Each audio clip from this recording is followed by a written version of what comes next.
ఎలా చేస్తారు బొంగు చికెన్ ఎలా తయారు చేస్తారు? మేము ఉదయాన్నే చికెన్ కొట్టించుకొని తెచ్చి మ్యాగ్నేట్ చేసేస్తాం సార్.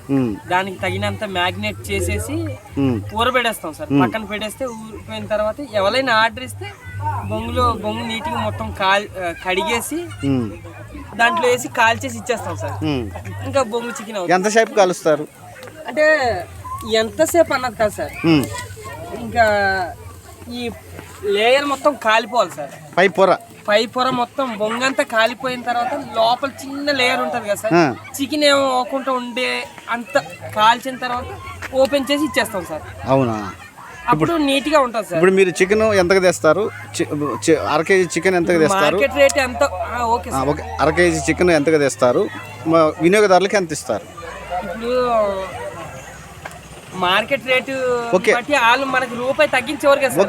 వాళ్ళు పేపర్ రేటే మనకి ఇస్తారు సార్. దానికి మేము ఒక 70 రూపాయలు 80 రూపాయలు వేసుకొని ఈ కష్టాన్ని మొత్తం చేసుకొని దాన్ని వేసుకుంటాం. ఇప్పుడు ఈ బొంగులన్నీ కొనుక్కు రావాలా మీరు సొంతంగా తెచ్చుకుంటాం? మేము కొనుక్కొని తీసుకొస్తాం. ఒక్కొక్క బొంగు ఎంత అవుద్ది? పెద్ద బార్ వచ్చి 100 రూపీస్ తీసుకుంటాం సార్. బార్ వచ్చి దాన్ని ముక్కలు తీసుకుంటాం, దాన్ని పీసెస్ కట్ చేసుకొని ముక్కలు చేసి తీసుకుంటాం. మీకు ఏమైనా ఇబ్బంది ఉంటే అడవిలో ఏమన్నా తీసుకురావద్దా సార్? ఇవి అడవిలో దొరికేవి కాదు సార్, మామూలు ఊర్లో బొంగులు అనమాట. అడవి బొంగులు అంటే ఊరు బొంగు అంటే అడవి బొంగులు వచ్చేమో సార్, చిన్నవి వస్తాయి, కాకపోతే చాలా పలచగా ఉంటాయి సార్. పెట్టగానే కాలిపోతాయి, కానీ స్టిప్ గా ఉంటాయి. అవునవును సార్. ఇట్లా రోజు ఎంతమంది అంటే మీకు ఎన్ని ఆర్డర్లు వస్తాయి? అంటే వీకెండ్ ని బట్టి సార్. ఇప్పుడు సాటర్డే మనం తీసుకొచ్చి అసలు యాక్చువల్గా సాటర్డే సండే సార్ వీకెండ్, కానీ సాటర్డే అందరూ ఎక్కువగా రేర్ 100%లో 10% ఎక్కువ తీసుకుంటారు. మిగతా 90% అంతా సాటర్డే అంటారు సార్. సాటర్డే అంటారు. తర్వాత ఆదివారం ఈ రోజే సార్.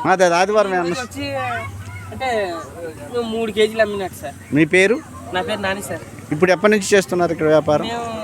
3 సంవత్సరాల నుంచి చేస్తున్నాం. ఇది మీ నేటివ్ ప్లేస్ ఇక్కడేనా? అంటే మీ సొంత ప్లేస్ ఇక్కడే సార్. ఇక్కడే. బాలాజీ పేరు బాలాజీ. పేరు నాని సార్. పేరు నాని. అవును సార్. ఓకే. పచ్చిది కదా, సాల్టీగా ఉంటుంది సార్.